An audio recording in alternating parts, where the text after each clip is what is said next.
Hey, y'all. Welcome to the Common Good Podcast. Rob, I was just thinking, it's October 14th. And I don't know, for some reason, always the 15th of the month feels like just in my mind, always feels like an important time of a month. Yeah, it's like the Wednesday of a month. Wednesday of a month. Hey, friends, just so you know, we didn't rehearse any of that. There was no chit chat about that at all. Rob just had that ready to go. It's like, I don't know, maybe it's because like payday or things come due, or I don't know. There's always just always a little extra anxiety around the 15th of a month. Do you get any of that? Do you feel that at all? I normally by like the 7th of the month, I'm like, oh, this month is over. Like I'm just on to the next month. And then by the 15th, I'm like, oh, the next month starts tomorrow. How long is this month going to linger? Is this the longest month of the year? Is this? Oh my goodness. And I'll tell you, October has historically been my favorite month of all the months. And I don't know, do you have a favorite month? I love October. Love the crisp fall weather. And we're just not having any of it yet. So it feels like, is this even October? Well, it might not be October squirreled away somewhere outside of Fayetteville, Arkansas, but in the great Midwest capital of Minneapolis, it is on fall fire, baby. Nice. Oh, the weekend was just tremendous. And they got a little breezy, and today it's cloudy and raining. But, I said to Wesley Puck, my little 6-year-old grandson, who I gave a ride to school to today, super fun, by the way, as a grandpa. It's good to see the grass getting a little bit of a bath. So a nice enough day around here. Doug, as we get started, I want to just double check where we're streaming everywhere, because I'm just looking at the viewer count, and it is dismal, much lower than it. I mean, are we the third or second ranked? I can't remember. Best progressive Christian podcast there is. No, we're streaming all over. We're streaming on all the places, but Hey, listen. The people will come. Those of you that are watching, you need to text your friends and tell them we're on. Call your aunties. Grab the kids. Exactly. Throw them in the back of the wagon. Let's get them over here. Here we go. We're. Thank you for that. I double checked. I saw it too. I saw the low count number, but this is all we got. This is what it's like to live in Trump's America. That's right. When you are one of the best progressive Christian podcasts there is, well, people love us for the. This is like reality podcasting. It's just the most real, authentic. Not like that reality TV, which is all scripted and fake and created by producers. Oh, by the way, I've been honking on the fact that I think reality TV is, it turns out was bad for democracy. Had the genre never come into being, one could argue Donald Trump would not be president of the United States. That we would still have a functioning democracy on the 14th of October of 2025, the year of our Lord. But I've been saying for a long time, I don't care for reality TV because I think it's the most inauthentic of all the styles of television. You have news, you have sports, you have scripted television, and reality television. I think reality television is the least real. Well, there's a documentary about the show The Biggest Loser. Do you remember that show, which was sort of following, a series of weeks of people who are going to lose the most weight? That was one that I could sort of tolerate for some reason. But then I was like, oh, it got just so ridiculous. Like, these people are clear, I don't know, they're faking or they're doing things. Are you familiar with the documentary about The Biggest Loser? I am. Turns out it wasn't just fake. It was medically dangerous. It was psychologically abusive. It didn't work. The poor people who were involved in it, who were losing the weight, many of them have gained it all back and are even emotionally scarred from the whole process. And so we should just finish that whole debacle that is reality television, set it aside, and just turn to reality live streaming. A couple of guys, one in his basement, one in his attic. Just giving it to you straight. That's right. Doug, as we get started today, I want to start on just a really light note. One of my favorite occasional segments on this podcast is when I send you a video and say, "Don't watch this," because there's a video of something that's taken place that you have not seen yet, and I love to get your reaction in real time. So, I don't know, do we have a name for this little bit that we do? Doug reacts in real time. Here we go. Reality video watching. Yeah, that's right. All right. Well, here it is. I don't know what it is. In fact, when I had to put it into the little streaming system we use here so I can push a button and have the video play, I had to shut my eyes as soon as I dragged the video over so I wouldn't look at it. That's how real this is. Like, yep. This is from yesterday. It includes Donald Trump and French Prime Minister Macron. So, hey, by the way, we are clearly streaming because the bots are alive and well, and you can see on the screen if you're watching. Okay.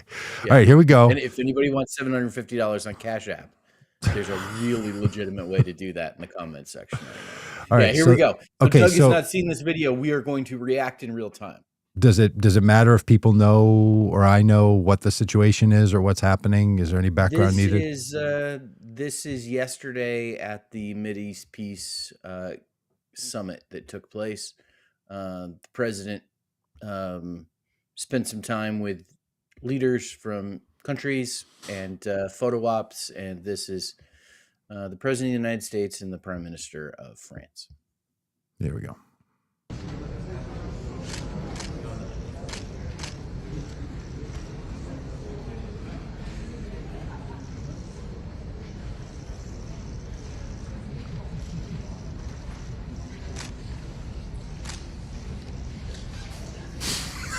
What is happening?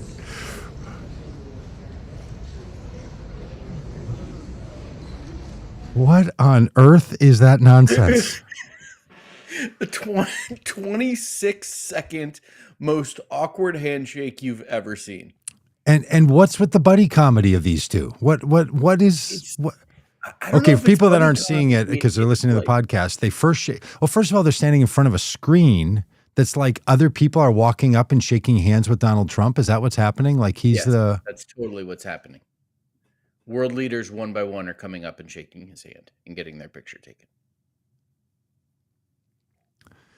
You think to yourself, every job has a situation where you say, this is the part of the job I really look forward to leaving behind when I'm out of this role. This is my least favorite part. This is the part that makes it hard for me to have this job. I would think for the Prime Minister of France, the Honorable Macron, him having to stand there and bro shake hands with Donald Trump would just be one of those. Yes. As much as he doesn't like that guy, to have to stand there and have Trump whispering in his ear like he's Jeffrey Epstein, like everybody's sliding in like they're they're trying out for the Apprentice version of the Jeffrey Epstein buddy comedy, has got to just be among the worst things that a world, that a leader of another nation, let's call it that. We know from, past whatnot, that Donald Trump uses the handshake as like the power move. He likes to squeeze tight and pull the person in. As a alpha male establishing dominance kind of thing.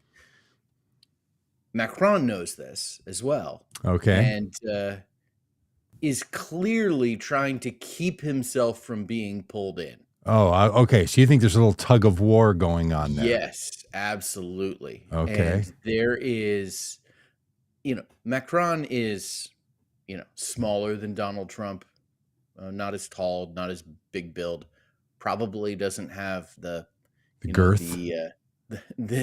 Well, I don't know. I don't know how much girth we would say Donald Trump has. But anyways, it's the Macron like clearly gets tugged in here. Like he gets pulled in. He's trying desperately to pull himself out of Donald Trump's orbit. And he just can't get it done. it makes me laugh. Yeah, man, it is just terrible looking. Yes. When they go from the polite gentleman's handshake and then into the sportsy kind of 70s thumb over thumb bro handshake, and then they're pulling, and then Trump's whispering, and then Trump's saying, "Look at the camera." Yeah. Ugh. Why do you think? Is this because of the peace deal between Israel and Gaza? Is that why that people are wanting pictures with Trump? I don't know why, but I don't know. But I've seen that there's there was a cavalcade of people coming through and cavalcade. There's a great word. There's a great word. See, this is why I should be on certain social medias where I watch short form video. I bet you got to see this on Twitter, True Social, didn't you? I saw this on Twitter. Yeah. See. This is why if that format hadn't been taken over by neo-Nazis and run by a crazy person, others of us could have enjoyed videos such as this. All right, let's congratulate. Yeah, let's congratulate all the people who finally agreed to end horrible militarization and war. Has that happened? The nation of Israel and Hamas. They agreed to the peace deal, phase 1, but it's the biggest phase. It's the one that got the hostages back on both sides, the prisoners and hostages, and ended military hostility. Donald Trump had a lot to do with this in the sense that he finally was fed up with what Israel was doing and told Netanyahu, now it needs to end. Which tells you something about the fact that Donald Trump had a relationship with Bibi Netanyahu where he could do such a thing. He's been president since the 21st of January. It's the 14th of October. 9 months. He didn't do it. All the terrible things that happened over these 9 months apparently got us to a place where the hostilities have ended and the hostages are returned. Now, is the peace deal going to fall apart? Will Hamas do something? Will Israel do something? Quite likely. But the hostages that were being held are back home. The prisoners, Palestinian prisoners, have been returned. So that part of it is over. And all of this pain and all of this horribleness and all of the attack of Hamas on the nation of Israel, killing nearly 1,000 people, slaughtering children, Israel in retaliation. I mean, how do you even say what is proportional to a person-on-person attack that kills 1,000 people and kills babies and beheads people? What is proportional to that? This is the problem with this kind of wickedness and evil. There's not a scale. There's not some, chart of action, slide over, proportional response. Doesn't exist. But whatever Israel was doing was horrid, war crime level. So in my view, you have two different governments, both committing war crimes. Horrible. The United States under Biden tried and couldn't get a peace deal. Things fell apart over and over. Now one finally happens. And from the reporting I've heard, it was because Trump finally got fed up. After Israel attacked Hamas leaders in Doha, then he's like, okay, this is now spreading. It now needs to end. Called Netanyahu and said, that's it. It's over. Stop. And that was it.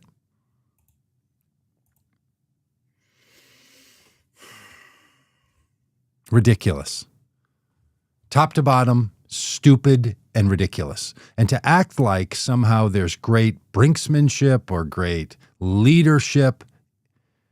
It's great leadership getting us back to nations not committing war crimes against one another. So we should be happy. We should be thrilled that this horribleness is now ended. But it never should have existed. And there's no stopping it in the future. No stopping it either way in the future. Yes. What do you think? Yeah. On January 16th, Joe Biden announced a ceasefire between Israel and Hamas while he was president of the United States. That was supposed to include the hostages being released, and that ceasefire fell through. Donald Trump has well. I want to say two things here. One, parenthetically, as we every once in a while we bring up the eschatological end time stuff of like the Antichrist. I just remember that. I just want everybody to remember that one of in this teaching, this flawed misunderstanding of what the Bible says about the end of the world. One of the characteristics of the quote unquote Antichrist is that he brokers a peace deal with Israel. Yeah, that's true. Okay. That is true. All right. Just putting that out there. But not only does he like survive a head wound, he also brokers. Okay. At this point, AI needs to give us, a little comparison of what are in the Jenkins. Who was the other guy that wrote the Left Behind series? LaHaye Jenkins version of the end of times, and what's going on in fulfillment. How Donald Trump fulfills the role of the Antichrist in the Left Behind series narrative. There's, the mark of the beast on the forehead. Very clearly, like with a red hat. Anyways, I have no confidence that this is going to hold in any way. I think the thing to be happiest about is the kind of short-term win of the hostages being released without any expectation that we won't hear tomorrow that Israel is bombing the West Bank or Yeah, I don't know. I think Trump told them you can't do it again, and Netanyahu is Trump's puppet at this point. Oh, see, there's a lot of people that think that go the other way with that. I don't know. So I heard an interview with the former ambassador to Israel and a Biden administration person who was in the Pentagon in the end of his Biden's term. And his description, this was on the Bulwark, so if people listen to that podcast, you can give a listen to this today. It was this morning. And he said, look, here's how it went down. Biden was trying to push Israel and threaten Israel. And Hamas took any separation between the United States and Israel as leverage on their behalf. So every time the U.S. tried to lean hard on Israel, Hamas became more hardened. And Biden couldn't find political support across America and his own party because the country was so divided on who he should support. Yeah. And as has been the case with Biden, he didn't use his leverage the way that he could have and should have. Then the presidential campaign starts coming. So that's 2023. Then the presidential campaign starts coming.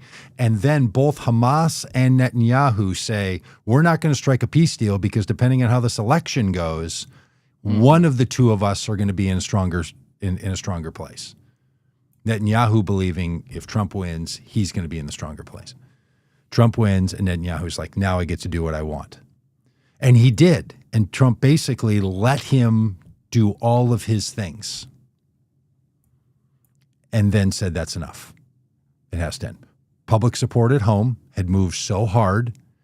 And when they attack those, this is from the former ambassador to Israel, Democrat guy, said, when they attacked those Hamas leaders in Doha, Then it started to spread outside of just Gaza and Israel, and that freaked everybody out. And all the other world leaders were like, this has got to end. So Trump got to Netanyahu and said, that's it, no more. And that's what brought an end to it. Now, if that reporting ends up being true, then it really raises moral implications about what the United States should have been doing. Because any death that happened after the point at which, because I never believed that Biden could tell Netanyahu what to do, and I think that's proved out to be true. Netanyahu was not going to listen to Biden because he was tied in with other political. But I don't think that was true with Trump. So, wow. Because Trump was never going. Hamas never believed that Trump separating from Netanyahu was going to be in their favor. I think. Right. I mean, I am terrified about what Donald Trump is going to do to destroy our nation because he's erratic and he's dangerous and he's a fool. Hamas thinking the same thing. This guy is out of his mind. Like the United States has been saying for years, do we actually have two fair brokers trying to negotiate any kind of peace between Palestine, Gaza, and Israel? Is there anybody to negotiate with? This has been the big argument from the United States. Now you throw the United States in the mix with Donald Trump as a president, and you're like, now there's nobody to trust. Trust doesn't exist anywhere with these jokers. Yes. Yeah. But what I think Hamas was pretty sure of was that Trump was never going to come to their aid. Very Zelensky-like. Like, if that guy's going to tilt any which way, it's going to be toward Putin. Not toward Zelensky. So anyway, that's what I'm functioning in. That's what I know and believe. So, well, in this case, there, two things I think need to be said. One is, if this is true, then Donald Trump needs to be commended for making that call to Benjamin Netanyahu, and Donald Trump needs to be condemned for not making that phone call the day he became president of the United States. Right. And the lives that were lost in the meantime were just completely,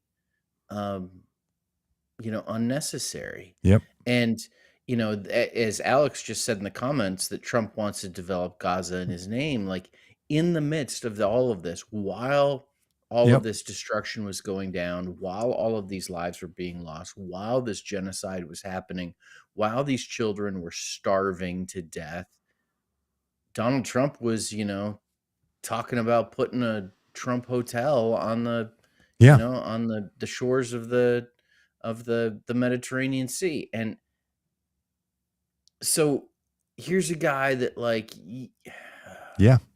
okay, you give him his flowers for this, but you do so like eyes wide open of the reality of the situation.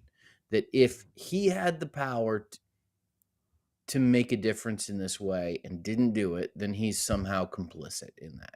This is like the same, when people begin to untangle the idea of in theological terms, what's called theodicy, which is the problem of evil. Yeah. And, why does God allow bad things to happen? If God is all powerful and all loving, then if he's omniscient, if God's omniscient, why does God allow bad things to happen? Because either he doesn't have the power to stop it, he didn't know it was going to happen, or he doesn't care. And so you look at this situation the same way. I can't believe I'm comparing Donald Trump to God. You look at the same way. Like, if Donald Trump had the ability to pick up the phone and call Benjamin Netanyahu and put an end to this, he didn't do it until now? Well, that's okay. So, and that has to be the case, because here's the thing: nothing has changed. No conditions on the ground since Biden proposed nearly the very same terms. Yep. Nothing changed other than political opinion moved against both nations. Yeah. And they became tired of war. And this is a thing, if you go back 2 years on this topic on our podcast, or you go back 4 years to is the Ukraine war been going on for 4 years? The attack on Ukraine? I think it's been about 4 years. We have said repeatedly here, wars end when warriors get exhausted. They only end by negotiation. No one ever wins. You never take all the land. You never take all the ground. At some point, you just decide we're stopping now. That's what makes war so immoral.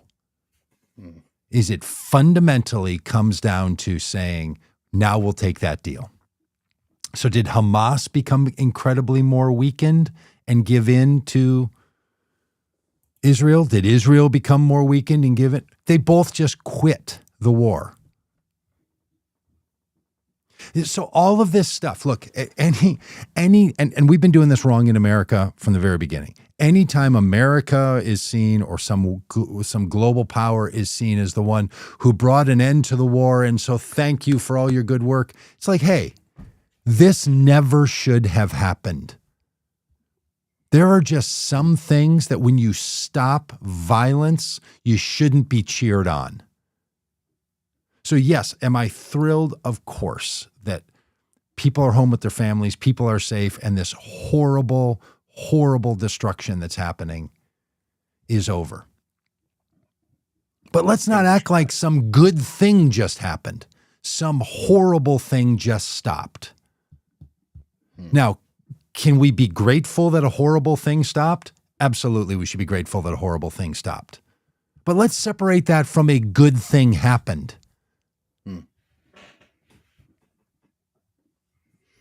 Yeah. You know, the other thing that... You know what a good thing to happen would be for Donald Trump now to say, now I can resign the presidency. I feel complete.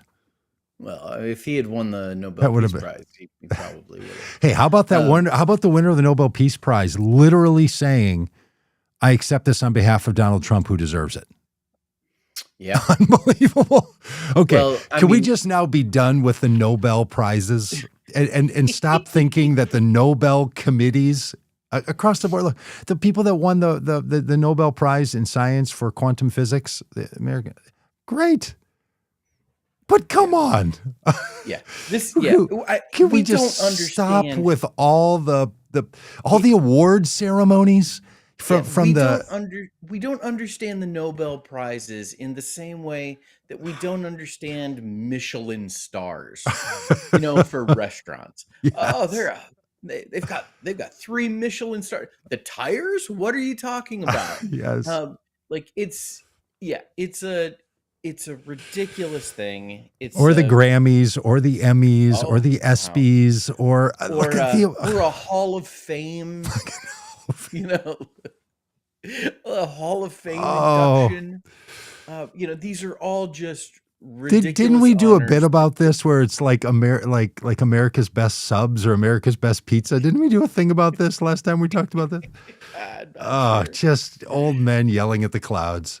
That's right. That's us. Listen, that's a smart move on her part, because she took a page out of Trump's cabinet, which if you watch, Trump's cabinet meetings, everybody begins with fawning over the dear leader and how, they're so thankful, and it's only possible because of his leadership. And, this is, opposition in Venezuela that would love Donald Trump's support, and, the American military coming in to help them. And, like if they come in and depose Maduro, she gets to be president. So hey. Yeah. Really, sure. There's a certain amount of flattery happening there. But in the same way that just as someone who thanks God for the Grammy, still gets to take the Grammy home, she thanked Donald Trump for the Nobel Prize. And didn't give him the $1 million. No. Kept it. I want to say something. Who knows what she did with it? I don't know what people look. She could be a very honorable person that's going to turn all that money over to helping, the most impacted people in all of Venezuela. One of my who cares? Who cares about the Nobel Peace Prize or the Nobel anything prize? Yeah. One of my I wanted to say this, and then I want to get back to Donald Trump. Okay. For a long time, a big fan of the Tony Kornheiser podcast. Tony Kornheiser, longtime journalist in Washington, D.C., turned, famous sports commentator guy on ESPN. Great podcast that I used to listen to. And he has won Emmys over the year, daytime Emmys for his sports show. Pardon the interruption. And Doug, do you know where he keeps his Emmys? In his pants box? It's for you, Mike Stavlin. It's a good Mike one. Stavlin was yelling at Mike Stavlin, frequent listener. I'm sure in that pregnant pause, he was yelling, please say pants box. Please say pants box. He uses the Emmys he's won as toilet paper roll holders in his guest bathrooms. Lovely. Just fantastic. So listen, I want to say something else about Donald Trump. That is, there's two sides to this. There's there's two different ways to go about this, but I Donald Trump has, and I'm not breaking any ground here. He has a real knack of getting himself into just about every story. Yeah. Good point. I mean, for all of the golfing he does, he also is, flying around the world, and he's out and about. Yeah. It just he's not hiding out in the basement of the White House. That's true. Look, I mean, we've said it over and over. The way Biden chose to be the president hurt the country. Now, was that the way he, as a human being, an individual in his certain situation, could be president? Yes. Yeah, he might. And did that have negative impact on the country? Yes. Mm-hmm. Yes, it did. But look, Trump's delusional view of America, from calling great American cities hellholes, right? Chicago, Baltimore, Portland, Minneapolis. Baltimore's a great city. Great city. Well, these are Pittsburgh, Cincinnati. These are cities that we don't need. These are. I'm guessing there's some football related beef going on there. I'm guessing there's some billionaire's private pet project that's sitting at the center of that. It is delusional and un-American for an American president to speak about American cities the way he does. Yeah. The man who wouldn't call in the National Guard when Washington, D.C. was being attacked by his supporters. Mm-hmm. The man who cozies up to a sex offender and now protects him and his imprisoned co-conspirator to tell us about law and order needing to be protected in these American cities, and to deride them, to speak about his political enemies as people he hates, to fire 1,000 CDC workers over the weekend, so that the Centers for Disease Control is gutted. It is delusional. So anything the man happens to do that people are happy with should be seen in the context of no American president ever speaking about America the way this guy does, and living in a delusion of what makes America America that is just simply incredible. And here's the other thing. For a lot of people who know the psychological impact of having to live closely in your own life with someone who's dealing with mental illness, it's really hard. And there's a lot of support that has to go around the rest of the family to not get sucked into the life of a person with mental health issues and mental illness. Watching a delusional person in the power of the presidency, and then to give that same delusional ability over to Stephen Miller to go out and say all the crazy stuff he says, makes you feel like you're losing your bearings. It's dangerous to America.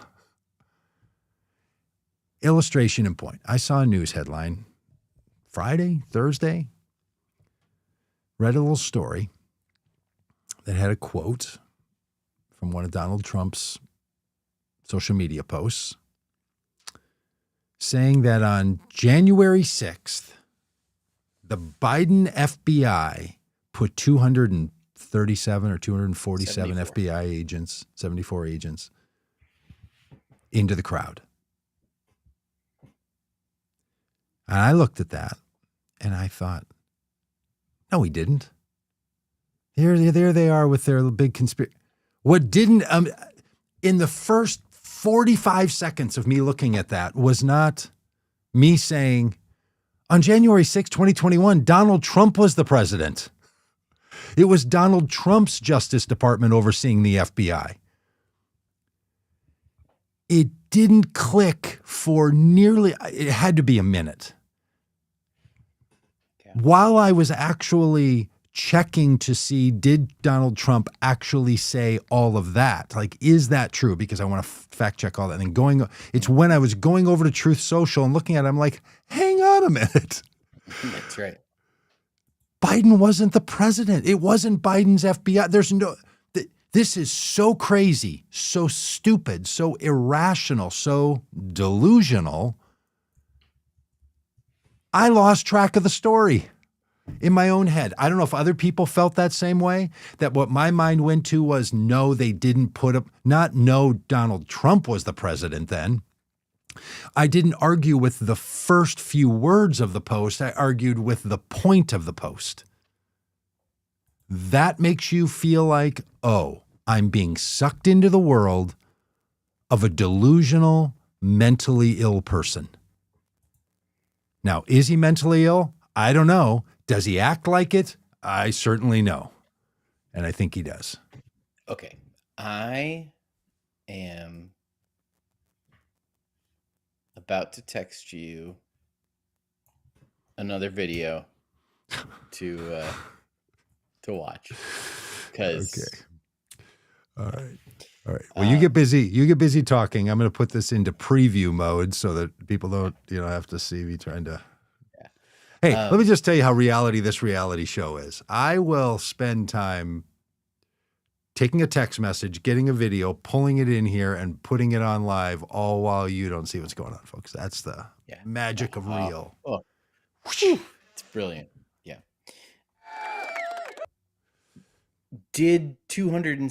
Were 274 FBI agents in the crowds on January 6th?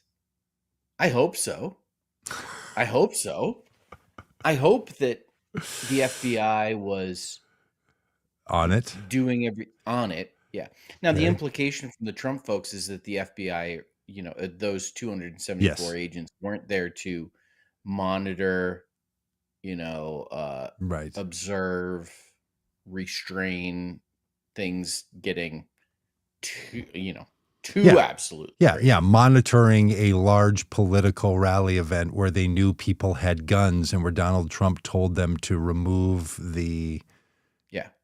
Now, the Trump supporters who want to, blame January 6th on Antifa and anybody else, will say, well, it was those 274 FBI agents that were the ones who were riling up the crowd and causing all of this. Now, what this does again, Donald Trump jumping onto this conspiracy theory once again is besmirching the reputations of, people who have spent their lives, their careers serving the United States of America. And, he's, willing to just, back the blue goes out the window as soon as, he thinks somebody might be enforcing a law he doesn't like. But all of that, again, is arguing the point and missing maybe the bigger thing that Donald Trump blamed this on Joe Biden. Yes. And the profound delusion. Now, Doug, are we ready with this video? Yep, I think so. Here we go. Profound delusion. I don't want to be politically correct anymore.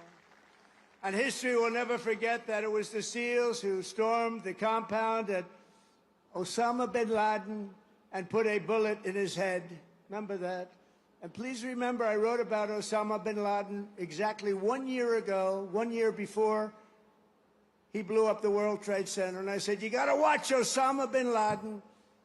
And the fake news would never let me get away with that statement unless it was true. But I said 1 year before to Pete Hegseth, I said 1 year before, where's Pete? In the book, I wrote, whatever the hell the title, I can't tell you. But I can tell you there's a page in there devoted to the fact that I saw somebody named Osama bin Laden, and I didn't like it, and you got to take care of him. They didn't do it. A year later, he blew up the World Trade Center, so got to take a little credit because nobody else is going to give it to me. You know the old story? They don't give you credit, just take it yourself. And it was the U.S. Navy that dumped his wretched corpse off the decks of the Carl Vinson. That's it? To sink into the dark abyss. So, delusional. I mean, for folks that, maybe if you didn't catch that, Donald Trump mentions, Navy SEALs being the ones who killed Osama bin Laden. That then connects in his brain to, I knew about Osama bin Laden a year before September 11th. Mm-hmm. I talked to Pete Hegseth Yes. about it. What was Pete Hegseth doing in 2011? He wasn't Secretary of War. Donald Trump also says, I wrote about it in a book That I can't remember the name of. that I can't remember the name of. And said you got to go And get Osama bin Laden. I was the one who warned you about Osama bin Laden. Delusional. Absolutely delusional. And I don't know if this is dementia. I don't know if this is just Yep. Yeah. Yeah. No, it's wild.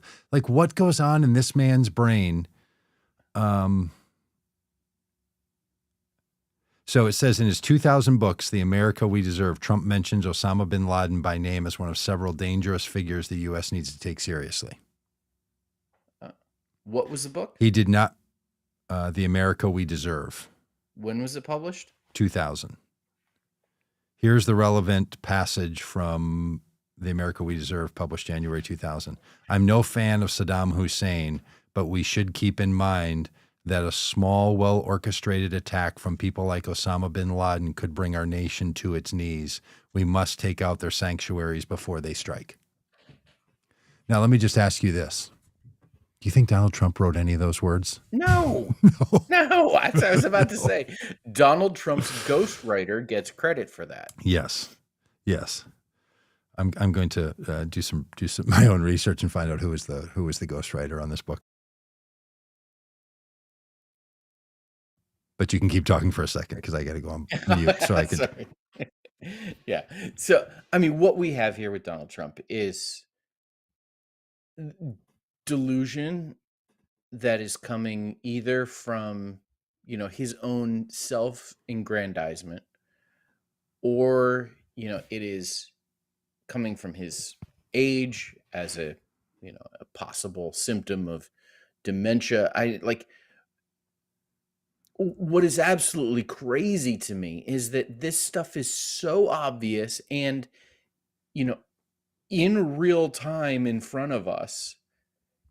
Even if he wrote about Osama bin Laden, did he talk to Pete Hegseth about it? No. So here's the delusion that's Donald Trump. This is what happens in his brain. This is what I saw happening in that video. I used a ghostwriter to write about a book about politics because I needed something more serious about politics. So we'll talk about that in a minute because it's found out who the ghostwriter is. There's a mention about Osama bin Laden because Osama bin Laden had been mentioned in CNN reports and all kinds of things. Remember when Peter Berger, I think it was went and embedded with Obama or with Osama bin Laden and did the whole, sat in the cave with him. Like he outed him, and he was like, this is a serious thing. And, you know, lots of people were aware of Osama bin Laden in that world. So his book names it and names stuff about, you know, the battle with Saddam Hussein and all the rest of it. However much Donald Trump has to do with it. Then Donald Trump is trying to take credit for it because he doesn't want to give credit to Barack Obama for making the tough call to send the SEALs in, but he wants to somehow take credit. And he said, I wrote about that in that book that I can't even remember the name of because he didn't write the book. Didn't write the book. Doug, how many books have you written? 10. Do you know the names of all 10? If you were to say to me, hey, you wrote a story about such and such in one of your books, could you remember which one it was? I might say to you, oh, that might have been in Church in the Inventive Age, or that might have been in A Christianity Worth Believing, or that might have been in Flipped, or that might have been in Outdoing Jesus. I would not have said, but I have no idea what the name of the book was. I mean, just like, it's like, come on. It's like forgetting your kid's name. Yeah, I was just going to say, it's enough that I remember Tiffany's name when I see her. Like, That's right. Then he says, and I talked to Pete Hegseth about this, meaning I talked to Pete Hegseth about the fact that I wrote about it in the book. But because he's so unclear, his mind is so muddled, it is so entangled, his sentences can't even be diagrammed to the point that you're like, are you saying right now that you talked to Pete Hegseth about Osama bin Laden in 2000, or you talked to Pete Hegseth about the fact that your ghostwritten book mentioned Osama bin Laden in 2000? Yeah. Because it's just this rambling, delusional, I'm Forrest Gump in the center of everything. And frankly, a great communicator. Dave Shiflett was the author of that book. Well done, Shiflett is a journalist and author who has written for publications like the Wall Street Journal, Bloomberg News, the Weekly Standard. He also collaborated on several other political and business books. This is what he does. He's a writer. In interviews, Shiflett has said that Trump was not heavily involved in the writing process beyond interviews and discussions. Shocking. Shiflett drafted most of the book's text based on those conversations and Trump's public positions at the time. It's also worth noting that this was not the same ghostwriter as The Art of the Deal, who was Tony Schwartz. Shiflett's tone in America We Deserved is more political than business-oriented, since Trump was positioning himself for a possible presidential run as a Reform Party candidate in 2000. So, look, okay, to Donald Trump's 2000 year credit, a lot of people who decide to run for office have a ghostwriter come in and take their stuff and make a book out of it. Now you have ChatGPT do it, but back then you would have a ghostwriter do it. So got to get rid of the M dashes though, so people don't know it's ChatGPT right now. That's right. Okay, so but is the man delusional and just making up nonsense stuff? And again, let's just suggest that the President of the United States addressing the United States military, in this case, the United States Navy, and talking about the dangerous work that the SEALs did, makes it about himself. Yeah. Doesn't say you are simply incredible. It is, I deserve credit from 24 years ago. Because, you know, if they won't give you credit, you take it. It was not insightful to say Osama bin Laden is a threat.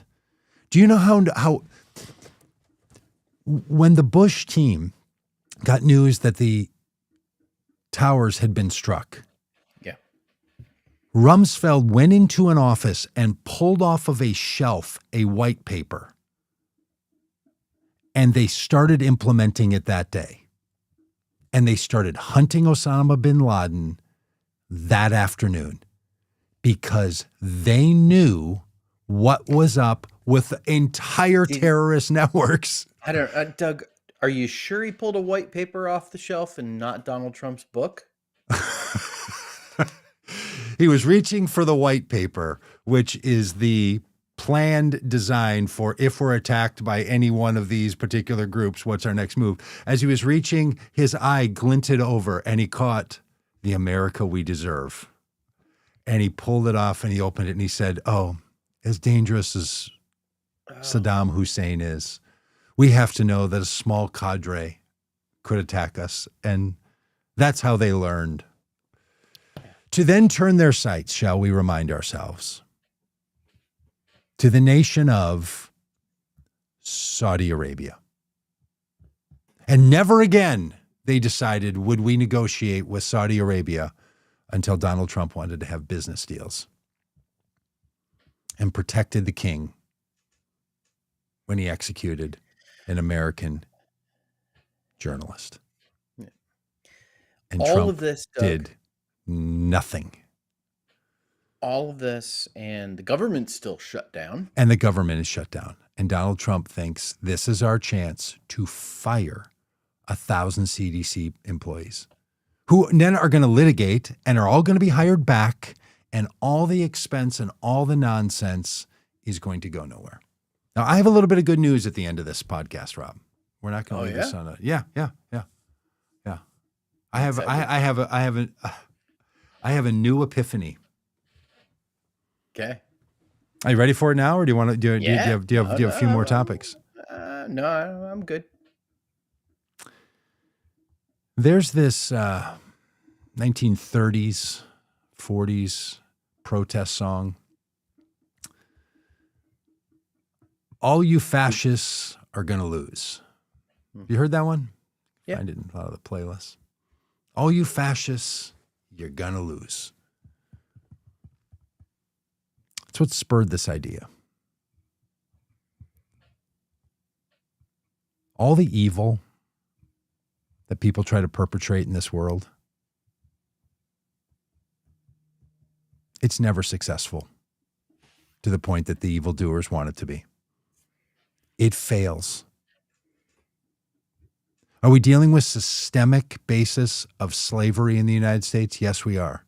The slave trade, lost. Are we dealing with oppression of workers in the industrial period of America? That oppression lost. Fascism, trying to take over any nation in the world, has lost. Systemic government cruelty always fails. All this stuff Trump is doing, it is all going to fail. Are people going to be damaged in the meantime? Guaranteed, because it's already happened. Will the country be harmed and weakened? Without a doubt, it already is. Will it succeed? It will not. It will fail. You look anywhere in the world at all the terrible things that governments have done, that peoples have done, that systems, that corporations have done. Evil never wins. Love wins. Human beings only tolerate so much. Wars end. Oppression ends. Horrible governments fail. All of this Trump nonsense, from ICE to dismantling the U.S. government to citizens hating other citizens, it is destined to fail, and all you fascists are going to lose. There's this building in Minneapolis. When I was a kid, it was the tallest building. And then it was replaced by the IDS, became the tallest building. And that has been replaced 3 or 4 times. But when I was a kid, the Fauché Tower was the tallest one. And carved in the top of the building, you could see, I live 3 miles from downtown. You could read it from my house, I swear to you. Fauché. I was out with my friend Ryan Jordan one time. We were in North Minneapolis. We looked up at that tower, and I said, yeah, that tower, when I was a kid, that was the tallest one, and blah, blah, blah. And he kind of chuckles and he goes, ha, fauché, didn't work. And I said, what didn't work? And he goes, the guy put his name on the building so people would always remember him. I have no idea who he is. It didn't work. Right? It was so insightful. I'm like, oh, that's brilliant. It didn't work. Who is Fauché? And who cares? And now it's just a landmark that means nothing. You're not cheered on. You're not remembered. The same thing happens with all this horrible, stupid-ass, fascist nonsense. Wonder if you're about to get us an explicit rating in. I was. It's going to lose. It's going to fail. And our job in the meantime is to precipitate that failure. Yeah. To hasten its failure. Yes. And I come back to a quote that I have been thinking about a lot lately. It's a quote from St. Augustine, and it's that hope has two beautiful daughters, anger and courage. Anger at the way things are, courage to make sure they don't stay that way. And we're in a moment where people are on the precipice of losing hope. Because, I mean, in every great story, there is that moment where it looks like evil is going to triumph. And then something happens that breaks through. And so, there are people that are listening to you, Doug, right now saying that evil will not triumph, that this will fail. And they're going, yeah, but not this time. Like this time it's actually worse. It's different. And it's easy to lose hope. But remember that hope is about anger and courage. And there's so much to be angry about. And we've got to have the courage to keep resisting, keep fighting, keep doing the overcoming works of goodness and love and generosity and graciousness that make such a difference in the world. And look, we are in some ways running out the clock and trying to prevent more harm. But here's the great thing about American democracy. Now, for those of you who think that we're not going to have elections and all the rest, can't help you. But to the rest of us, we know what's coming. We will select the leaders in the House of Representatives in total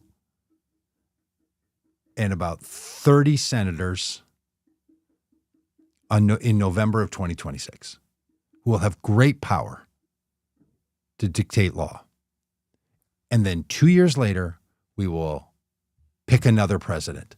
And it will not be Donald Trump. And by God's grace and our hard work, it will not be anybody who aligns with the Trump administration. It will come to an end.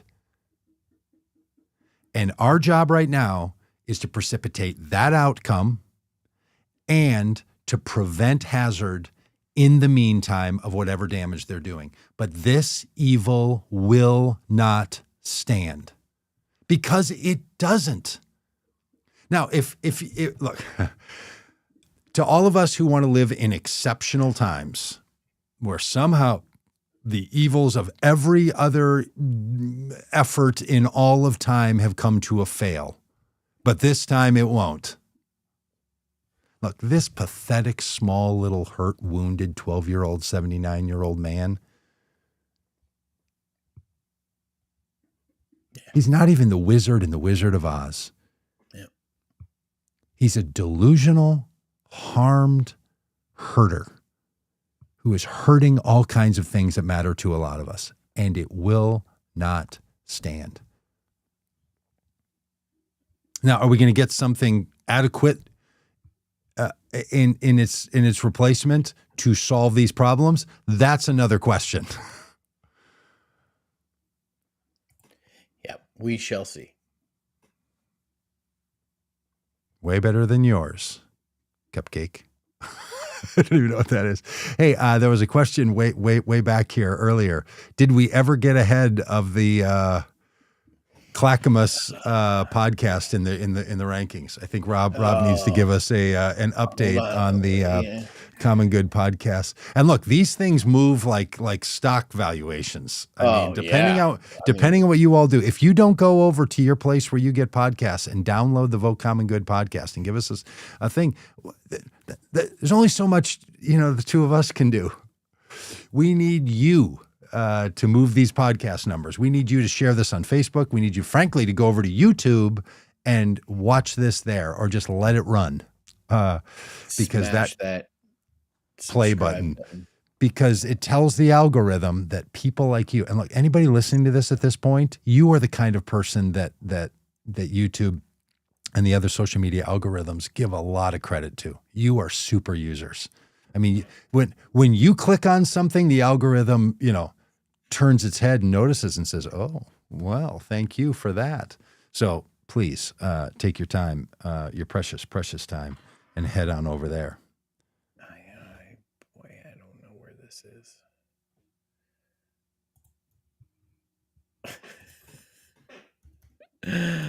Can't find it? I don't know. I mean, this is not stuff we take super seriously.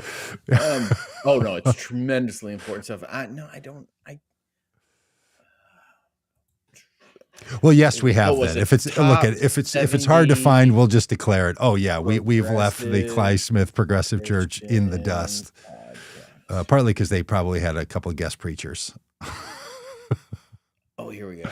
Best 70 progressive Christian podcast. Number 1, Grace Point. Number 2, Progressive Faith Sermon. Grace Point. Hang on. Grace Point in Tennessee? Nashville. Yeah, number 1. That's Josh Scott's church. Yeah. This is hilarious. Yeah. Number 1, Grace Point. Number 2, Progressive Faith Sermons. Number 3, Bible and Homosexuality and LGBTQ Positive View. Number 4, the Common Good Podcast. Well, who's number 3?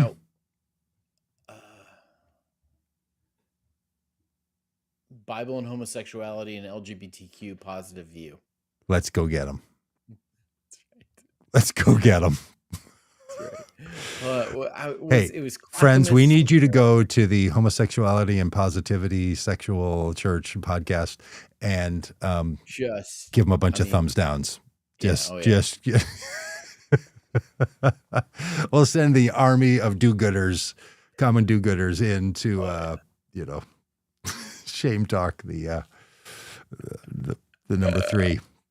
Hey, you know what we are going after though, and I'm telling you, as serious as a heart attack, Josh Scott. Josh Scott is going to be in this room that I am in right now in 48 hours.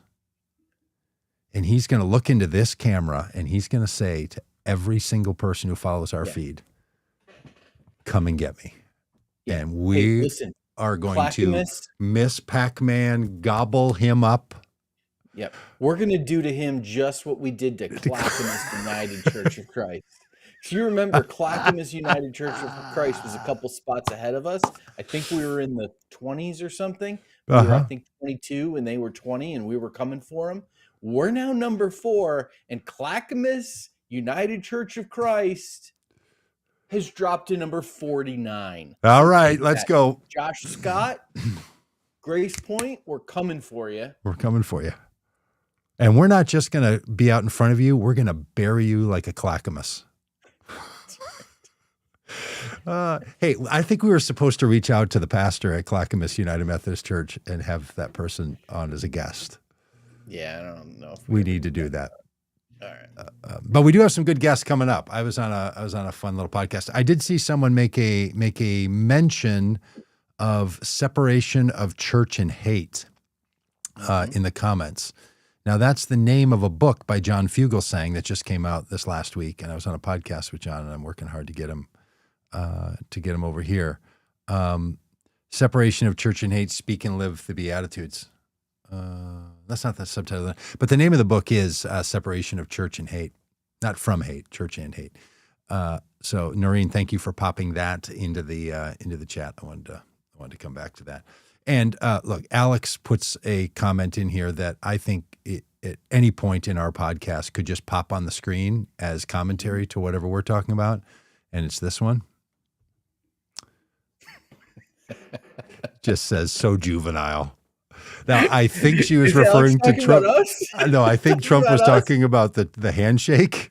But it feels like the kind of comment that at any point we could just throw up on the screen and say, So juvenile. great comment. Yeah, it Great sounds like commentary. my wife commenting on our podcast. Hey, if y'all don't know, Robb is married to a person who is a chaplain and a professional spiritual guide and care giver, who at one point said to Robb, "Do you think you and Doug are at your best when you're doing that podcast?" Do you think you're at your best? Implying that we're not. Implying, really look at yourself. I mean, that is just The and derangement syndrome setting in. well, and the straightforward answer to that question is, yeah, pretty sure. You think we're ever better than that? Like, you think this is bad? You should see us at 11 o'clock at night when we're on the Vote Common Good bus. And hang on a second. I'm beginning to wonder if Wayne is the pastor at Clackamas. no, he's not. Wayne, I see your comment. I've got it up here on the screen. Where did you? Is this? Are you part of one of the podcasts? Are you a voiceover actor, Wayne? Wayne Scherer? Oh, I don't know. Yeah. Well, Alex, thank you. We'll also pop this one up. I love you guys. You're so fun and smart. Well, thank you. We think the same of you, actually, Alex. Yes. Hey, by the way, a little warning to all of you. Alex has been a regular listener on the podcast and commenter here, and has sent us some emails about some stuff for the podcast. And when we were leaving Florida in Good Force One, the big vehicle we travel in, we swung by and had lunch at Alex's house. Yeah. So if any of you get too chatty, we are literally coming over. Coming to your place. We will expect a meal. And I think we told the story already, but it's worth mentioning again. Alex's adult daughter had her call while we were there to make sure she was still safe, because her daughter's like, no, seriously, you're having some men from the internet come to your house and you've never met them. She's like, no, I think they're fine. Her daughter was like, Mom, seriously. Right, Alex? I think that's a true part of the story. That's very fun. And yeah, so we may end up at your house at our, when we're at our best. Hey, look, we think it's important for what we're up to here. And I really hope when I say hope we don't lose hope or we don't lose faith, I'm not being trite. Mm-hmm. I think I'm being a realist, but here's what happens. As an optimist, optimists tend to think that they are describing reality. Mm. And pessimists or non-optimists tend to think they're describing reality. The reason I'm an optimist is because the world is better now than it was 50 years ago and 100 years ago and 1,000 years ago. It might not be better than it was a year ago, but it's better than it was 50 or 100 or 1,000 years ago. So the future will be better. Can we keep the dips to be limited as we get to a better future? That would be really great. Yeah. Trump is going to be gone. We all will remain. Our democracy will be stronger than it is right now. We are at a low point that could go lower, and it's not going to stay here. This too shall end. We have a couple things coming in 2026 for y'all. A Tuesday night regular live stream event called Electionary. Biblical reflections for this election. There'll be a speaker, there'll be musicians, there'll be some poetry, there'll be some encouragement, there'll be a whole little package of things every Tuesday starting January 4th or 5th or 6th or 8th or something like that. First Tuesday in January, and running for 43 weeks through the election. So that's going to become a regular thing in our life, Vote Common Good, a regular thing in your life, and a whole dealio. So keep up. There will be a certain number of people who will be in the live Zoom of that event happening, and the rest of it will be streamed on these channels. And you can donate your way into the group of people that are in the live dealio. It's a chance for people to chip into the good of Vote Common Good and be part of the group and get to ask, questions and pop on the screen and all that kind of stuff. So that's happening. And I also think we're going to relaunch a weekly Pray for the President effort.